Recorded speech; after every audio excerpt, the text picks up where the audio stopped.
But I will say also that no matter the circumstance of someone's life, no matter the house they find themselves in or the street corner, we view everybody who is a victim of gun violence as a victim of gun violence. And the fact that this involved, as alleged, a robbery involving drugs and drug proceeds didn't cause law enforcement to slow down or treat this case with any less seriousness than we would these incidents should they have taken place in any community in this state. And just because a community may struggle with drug trafficking or addiction doesn't mean that law enforcement is going to leave you behind or treat you as anything less than the human being that you are. And Sheriff Thornton, I think you had mentioned that this particular call had been on your radar for some time. Are you able to comment on that? Well, I don't want to get too much into the prosecution of this case. But it was in fact a target location, but that had been the case for some time. I mean, it wasn't just the last 30 or 60 days. It had been an ongoing problem for us, as we have a lot of other locations in the county. But drugs certainly create mega problems and brings on these type incidents to occur, and it's unfortunate that it happens, but it does.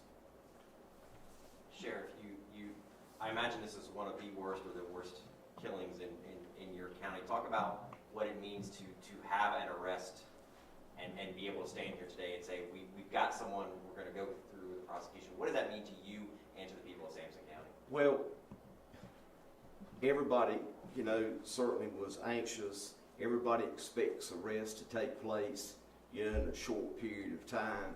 But as you see, it's taken us a year to get where we are. And I've not had a lot of complaints or anger expressed by anyone in the county, and particularly in that area, about it having been an ongoing investigation without pressure and that kind of stuff being placed upon us. We're kind of slow and methodical. We want to make sure that we've got everything, every I dotted and T crossed before we make a move. And there's too much involvement and work involved, to quick draw something and not be successful. And we thrive on success. And I didn't mention my staff, but I've got good employees, real good. Captain Dixon, I think he's invested time every single day on this since the event happened. And First Sergeant Jackson, and I won't name the other one, but everybody's worked hard, and I'm proud of them, of what we've been able to get done. My heart goes out to the family members, because they were not hounding us, wanting to know where you are in the investigation, when are you going to arrest somebody. That was never played the whole year.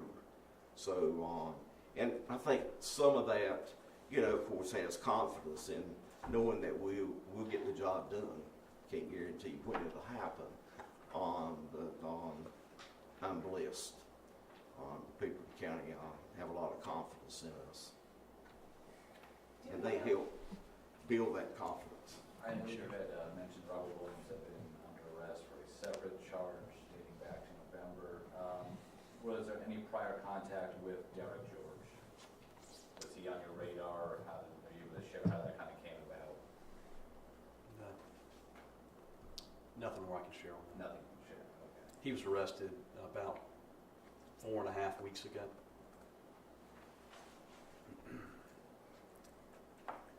No defendant in this case has yet been arraigned, meaning they have the opportunity to plead guilty or not guilty at their arraignment.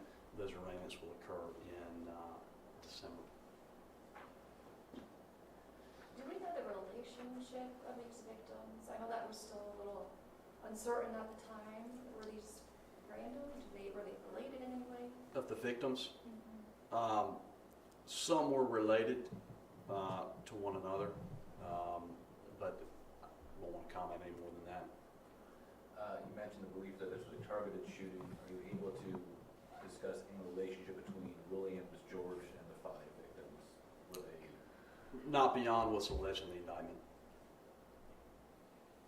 And you said drugs were involved in this situation. What kind of impact does that have for Sampson County, knowing this was a home on your radar? Does it cut down on an issue that you've been concerned about? Well, I'll speak just generally, not talking about this case as it relates to drugs and drug trafficking. We know that addiction is a huge problem in the United States, and good people can be hijacked by substances that they can't control, and that results in many folks losing loved ones who should be sitting around a dinner table with them, either because they become estranged or because they just aren't with us anymore.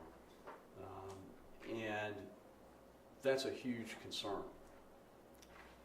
One of the other challenges with narcotics is that there are drugs and drug proceeds that are around eastern North Carolina and sometimes aggregated in particular locations.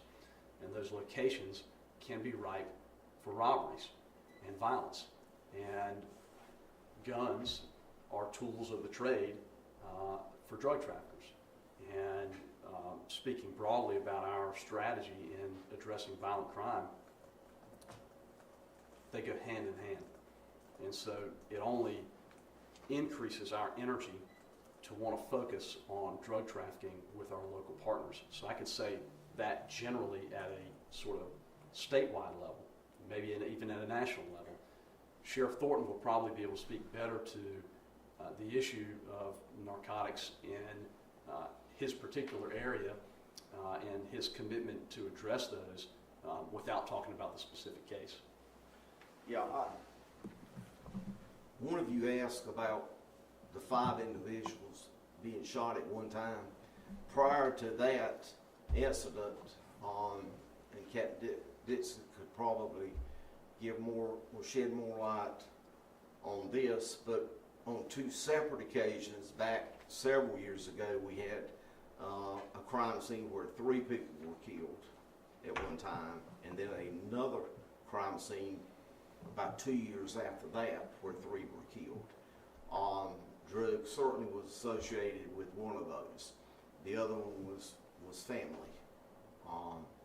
But drugs is an ever common issue that every county has to deal with. And I can't tell you the number of individuals that we have in federal custody now and have been successful in getting federal time for the last 18 to 20 years. It's mind-boggling. And of course that's had a big impact, in our county. We'll never eradicate, we'll never get rid of all drugs. It's going to be out there, I'm sorry. It just keeps us employed. And none of you here today knows this, but back in 2007 and 8, our county led east of I-95 meth labs. Were we the only county with meth labs? No. Everybody else had them. It was just that we had such a good relationship with the public, they would keep us informed of what all was going on. And to this day, they still keep our tip line hot at all times. And the beauty, of having this partnership is that once you start building historical data in time, they're able to handle it. And our state system does a good job, don't get me wrong. But the federal system, there's meat and potatoes there. And it resonates more so than our state courts. But everybody has drugs. We're constantly dealing with it. Thank you, Sheriff. Is there any evidence that either Williams or George were involved in the gang, and if so, any federal enhancement on that behalf? Not aware of that. All right. Thank you. Thank you, Sheriff. Thank you. Yep.